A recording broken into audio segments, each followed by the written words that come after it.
ตั้งมึงมันกันดิตั้งใหญ่เลยนะ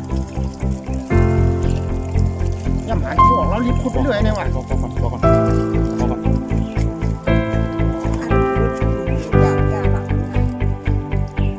ไม่โกนเนี่ยมันอยู่ขึ้นกับโค้งข้าวมันแก่มอละวายเป็นยังใส่น้ำมัน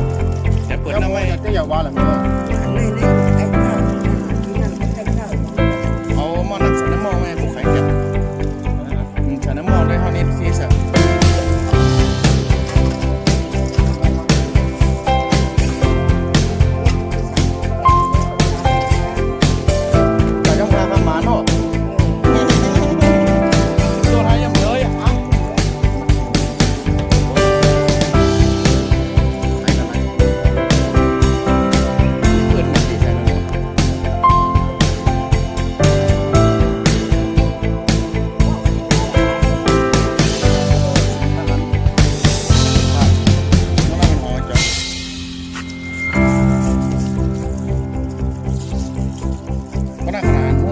เป็นวันคำยำไรหมอ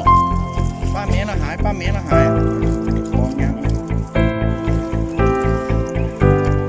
บอกว่าห้องเอาก่อนได้เปล่าไว้กับเปล่าไว้มาเมื่อในเรื่องของเรื่องให้มดส้มสำได้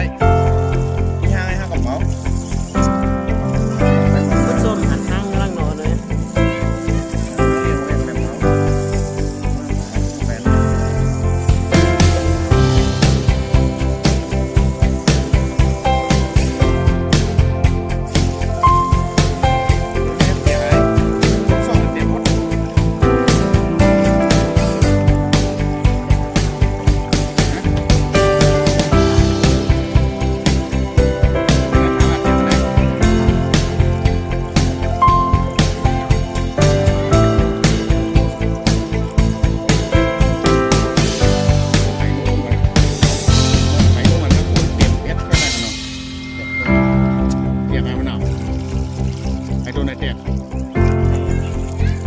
มันขับกันนะกว่านะ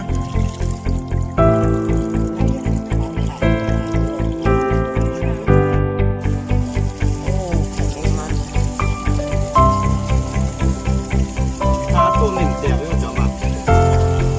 แล้วล